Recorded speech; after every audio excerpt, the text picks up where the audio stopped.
ಸಿಂಧೂರದ ವಿಚಾರದಲ್ಲಿ ಯಾರಾದರೂ ತಂಟೆಗೆ ಬಂದ್ರೆ ಅದಕ್ಕೆ ಹೇಗೆ ಉತ್ತರವನ್ನ ಕೊಡುವುದು ಅಂತ ಹೇಳೋದೇ ಇವತ್ತಿನ ಆಪರೇಷನ್ ಸಿಂಧೂರ. ಕಾರಣ ಇದಕ್ಕೆ ತನ್ನದೇ ಆದಂತ ಮಹತ್ವ ಇದೆ. ಪಾಕಿಸ್ತಾನದಲ್ಲಿ ಮಧ್ಯರಾತ್ರಿ ಏರ್ ಸ್ಟ್ರೈಕ್ ಅನ್ನ ಭಾರತ ಮಾಡಿದೆ. ಅದನ್ನು ಅಧಿಕೃತವಾಗಿಯೇ ಹೇಳಿದೆ. ಇವತ್ತು ಆಪರೇಷನ್ ಸಿಂಧೂರ ಹೆಸರಿನಲ್ಲಿ ಏರ್ ಸ್ಟ್ರೈಕ್ ಆಗಿರೋದು ಆಪರೇಷನ್ ಸಿಂಧೂರ. ಉಗ್ರ ಹಫೀಜ್ ಸಯೀದ್ಗೆ ಸೇರಿದಂತ ತರಬೇತಿ ಕೇಂದ್ರದ ಮೇಲೆ ದಾಳಿಯನ್ನ ಮಾಡಿರೋದು. ವಿಶಾಲವಾದ ಮಸೀದಿ ಆವರಣದಲ್ಲಿ ಟ್ರೈನಿಂಗ್ ಅನ್ನು ನೀಡುತ್ತಾ ಇದ್ದಿದ್ದು ಹಫೀಜ್ ಸಯೀದ್ ಪಾಕಿಸ್ತಾನದ ಮೇಲೆ ಮಧ್ಯರಾತ್ರಿ ದಾಳಿಯನ್ನ ಮಾಡಿದ್ದೀವಿ. ಜೈಷ್ ಎ ಮೊಹಮ್ಮದ್ ಮತ್ತು ಲಷ್ಕರ್ ಎ ತೊಯ್ಬಾ ಸಂಘಟನೆಗಳ ನೆಲೆಗಳನ್ನೇ ಅತಿ ಹೆಚ್ಚಾಗಿ ಟಾರ್ಗೆಟ್ ಅನ್ನ ಮಾಡಿರೋದು. ಉಗ್ರ ಹಫೀಜ್ ಸಯೀದ್ಗೆ ಸೇರಿದಂತ ತರಬೇತಿ ಕೇಂದ್ರವನ್ನು ಕೂಡ ಹೊಡೆದಾಕಿರೋದು. ಅತಿ ಮುಖ್ಯವಾಗಿ ಈ ವ್ಯಕ್ತಿ ಯಾವ ರೀತಿಯಾಗಿ ಭಾರತದ ಮೇಲೆ ಕೆಂಡ ಕಾರ್ತಾ ಇದ್ದ ಅಂತಂದ್ರೆ ಅಲ್ಲಿ ತರಬೇತಿಯನ್ನ ಕೊಟ್ಟು ಇಲ್ಲಿ ಕಳಿಸ್ತಾ ಇರೋದು. ಸೊ ಪುಲ್ವಾಮಾ ದಾಳಿಯ ವಿಚಾರದಲ್ಲಿ ಆಗಿರಬಹುದು, ಮುಂಬೈ ಆಗಿರಬಹುದು, ಇವೆಲ್ಲದರಲ್ಲೂ ಕೂಡ ತರಬೇತಿಯನ್ನ ಪಡ್ಕೊಂಡಿದ್ದು ಈ ಭಾಗಗಳಲ್ಲಿ. ಸೊ ಹಾಗಾಗಿ ಅಲ್ಲೊಂದು ಹೇಳ್ತಾ ಇದ್ದಾರೆ, 100-150 ಎಕರೆ ವಿಶಾಲವಾಗಿರುವಂತಹ ಜಾಗದಲ್ಲಿ ಅವರಿಗೆ ತರಬೇತಿಯನ್ನ ನೀಡ್ತಾ ಇದ್ದಿದ್ದು ಅಂತ ಹೇಳಿ. ಅದೊಂಥರ ಹೈಟೆಕ್ ಭಯೋತ್ಪಾದಕ ತರಬೇತಿ ಕೇಂದ್ರ ಅನ್ನುವಂಥದ್ದನ್ನ ಹೇಳ್ತಾ ಇದ್ದಿತ್ತು. ಹೈಟೆಕ್ ಭಯೋತ್ಪಾದಕ ಕೇಂದ್ರ. ಕಾರಣ ಅವ್ರಿಗೆ ಗೊತ್ತು, ಧಾರ್ಮಿಕ ಸ್ಥಳಗಳ ಮೇಲೆ ಯಾರು ಕೂಡ ದಾಳಿ ಮಾಡೋದಿಲ್ಲ, ಅದು ಸುರಕ್ಷಿತವಾಗಿರುವಂಥ ಜಾಗ ಅಂತ ಹೇಳಿ. ಅದೇ ಧರ್ಮದ ಹೆಸರಿನಲ್ಲೇನೆ ಇಂತಹ ದುಷ್ಕೃತ್ಯವನ್ನ ಮಾಡಿ, ರಾಕ್ಷಸ ಕೃತ್ಯವನ್ನ ಮಾಡಿ, ಅದೇ ಧರ್ಮದಲ್ಲಿರುವಂತಹ ಧಾರ್ಮಿಕ ಸ್ಥಳದ ಶೆಲ್ಟರನ್ನ ಪಡ್ಕೊಳ್ಳೋದು. ಇಲಿಗಳು ಬಿಲದಲ್ಲಿ ಹೋಗಿ ಅಡ್ಕೊಂಡು ಕೂತಾಳುತ್ತವಲ್ಲ ಹಾಗೆ. ಈ ಜಿರ್ಲೆಗಳು ಬಂದ್ಬಿಟ್ಟು ಯಾರೆಲ್ಲರೂ ರಾತ್ರಿ ಮಲಗಿದಂಥ ಸಂದರ್ಭದಲ್ಲಿ ಅಡುಗೆ ತಿನ್ನಕ್ಕೆ ಬರ್ತವೆ, ಹಂಗೆ ಇವರು ರಾಕ್ಷಸರು. ಅವಾಗ ಹೋಗಿ ಬಂದುಬಿಟ್ಟು ಹಿಂಗೆ ಮಾಡ್ದಂಗೆ ಹೋಗ್ಬಿಡೋದು, ಒಳಗಡೆ ಹೋಗ್ಬಿಟ್ಟು. ಹಾಗಾಗಿ ಅವ್ರ ಬಿಲ ಎಲ್ಲಿದ್ದಾವೆ ಅಲ್ಲೇ ಹೋಗಿ ಹೊಡೆದಿದ್ದೀವಿ. ಅಡ್ಕೊಂಡು ಕೂತ್ಕೋ, ಇನ್ನೊಂದ್ಸಲ ಗೊತ್ತಾಗತ್ತೆ ನಿನ್ನ ಯಾವ ಜಾಗ ಅಂತ ಹುಡುಕ್ಬೇಕು ನೀನು.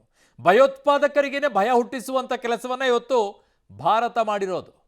ಕಾರಣ ಯಾವ ಬಿಲದಲ್ಲಿ ಕೂಡ ನೀ ಅವತ್ಕೊಂಡು ಕೂತ್ಕೋ, ನಿನ್ನನ್ನು ನಾವು ಬಿಡೋದಿಲ್ಲ ಅನ್ನುವಂಥ ಎಚ್ಚರಿಕೆಯನ್ನು ಕೊಟ್ಟಿರೋದು. ಪಾಕಿಸ್ತಾನ ಈಗ ತನ್ನ ಅದು ಯಾವ ರೀತಿಯಾಗಿ ಆಟ ಆಡ್ತಾ ಇದೆ ಅಂತಂದರೆ, ಸಮಸ್ಯೆ ಆಗ್ಬಿಟ್ಟಿದೆ, ನಮಗೆ ಹಂಗಾಗ್ಬಿಟ್ಟಿದೆ ಅಂತ ಕತೆ ಹೇಳ್ಕೊಳ್ತಾ ಇದೆ. ಓಕೆ, ನನ್ನ ಸಹೋದ್ಯೋಗಿ ಈಗ ಮಮತಾ ನನ್ನ ಜೊತೆಗೆ ಸಂಪರ್ಕಕ್ಕೆ ಸಿಗ್ತಾ ಇದ್ದಾರೆ. ಮಮತಾ, ಭಾರತ ಇವತ್ತು ಕೊಟ್ಟಂಥ ಏಟಿಗೆ ಪಾಕಿಸ್ತಾನ ಗಡಗಡ ಅಂತ ಇದೆ ಅಂತ ಹೇಳಬಹುದು. ಬಟ್ ಪಾಕಿಸ್ತಾನನೂ ಏನು ಸುಮ್ಮನೆ ಇರೋದಿಲ್ಲ, ವಾಪಸ್ ನಮ್ಮ ಮೇಲೇನು ಪ್ರತೀಕಾರವನ್ನು ತೀರಿಸ್ಕೊಳ್ಳುತ್ತೆ. ಅದು ಹೇಗೆ, ಯಾವ ರೀತಿ ಅನ್ನುವಂಥದ್ದನ್ನು ನೋಡಬೇಕಾಗತ್ತೆ. ಅದು ಒಂದು ಕಡೆಗೆ. ಬಟ್ ಈ ದಾಳಿಯನ್ನು ಮಾಡಿದಂಥ ಟಾರ್ಗೆಟ್ಗಳನ್ನು ಫಿಕ್ಸ್ ಮಾಡ್ಕೊಂಡಿದೆಯಲ್ಲ ಭಾರತ, 21 ಉಗ್ರ ನೆಲೆಗಳು. ಈ ನೆಲೆಗಳ ಬಗ್ಗೆ ಹೇಳೋದಾದರೆ ಬಹಳ ಇಂಟ್ರೆಸ್ಟಿಂಗ್ ಆಗಿದೆ. ಈ ವಿಚಾರಗಳ ಬಗ್ಗೆ ಹೇಳೋದಾದರೆ ಮಮತಾ. ಕರೆಕ್ಟ್. ಸೊ ನೀವು ಹೇಳ್ತಾ ಇದ್ರಿ ಹಫೀಜ್ ಸಯೀದ್ ಎಂಥ ಮನುಷ್ಯ ಅಂತ.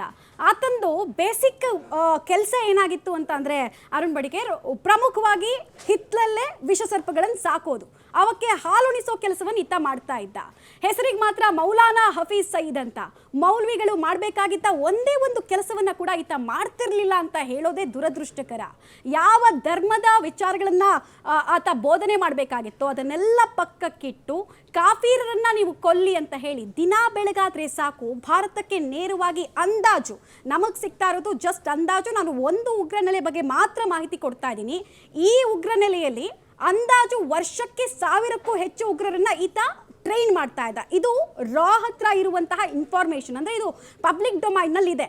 ಇದನ್ನು ಬಿಟ್ಟು ಒಂದೇ ಒಂದು ಏನೋ ಉಗ್ರ ನೆಲೆಯಲ್ಲಿ 1000 ಜನ ಅಂದರೆ ನೀವು ಅಂದಾಜು ಮಾಡ್ಕೊಳ್ಳಿ, ಪಾಕಿಸ್ತಾನದಾದ್ಯಂತ ಈತನ ಬೇರುಗಳಿದ್ದಾವೆ. 90ರ ದಶಕದಿಂದ 2025ಕ್ಕೆ ಎಷ್ಟು ಬೇರುಗಳು ಎಲ್ಲೆಲ್ಲಿ ಹಬ್ಬಿದ್ದಾವೆ ಅಂತ ನೀವೇ ಊಹೆ ಮಾಡ್ಕೊಳ್ಳಿ.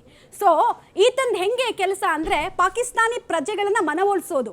ಜಿಹಾದಕ್ಕೆ ಕಳಿಸೋಣ, ಅಲ್ಲಾನ ಕೃಪೆಗೆ ನೀವೆಲ್ಲ ಪಾತ್ರರಾಗ್ತೀರಾ, ಹೀಗಾಗಿ ನಿಮ್ಮ ಮಕ್ಕಳನ್ನ ಕಳಿಸ್ಕೊಡಿ ಅಂತ ಕೇಳೋರು.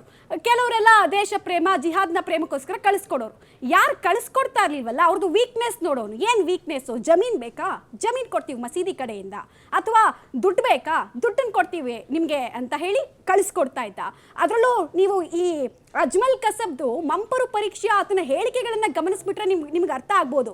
ಆತ ಹೇಳ್ತಾನೆ, ನಾನು ಎಲ್ಲಿಂದ ಮೈಂಡ್ ವಾಶ್ ಆದೆ, ಯಾರು ನನಗೆ ಟ್ರೈನಿಂಗ್ ಕೊಟ್ಟಿದ್ದು, ಈ ಹಫೀಜ್ ಸಯೀದ್ನ ಪಾತ್ರ ಹೆಂಗಿತ್ತು, ತನ್ನ ಅಟ್ಯಾಕ್ನಲ್ಲಿ ಏನೇನೆಲ್ಲ ಹೇಳಿ ತುಂಬಿಸ್ ಕಳಿಸೋನು, ದಿನ ಬೆಳಗಾದ್ರೆ ಈ ಜಿಹಾದ್ಗೆ ಮತಾಂಧತೆಯ ಕೊಳಕು ಅಮಲನ್ನ ಹೆಂಗ್ ತುಂಬ್ತಿದ್ದ ಅನ್ನೋದನ್ನ ಆತ ಹೇಳ್ತಾನೆ. ಸೊ ಅದೆಲ್ಲ ನೆನಪಿಗೆ ಬರ್ತಾ ಇದೆ ನಮಗೆ.